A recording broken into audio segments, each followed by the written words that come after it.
Жеңиш күнү алыстагы от болуп, көрүнчү эле араң жанган чок болуп.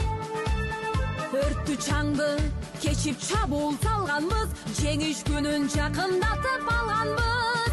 Бул жеңиш күн майрам, баары жыттанган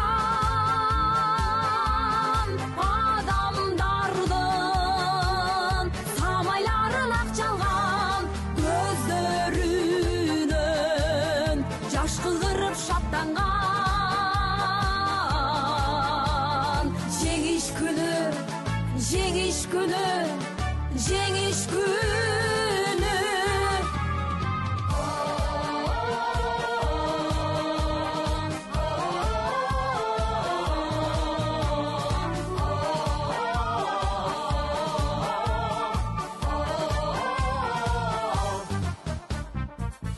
Күндүр мекени биз эч тынбай, мартенбешин тектеп турган көз жумбай. Күндүр түндүр иште күйүп жанганбыз, жеңиш күнүн жакындатып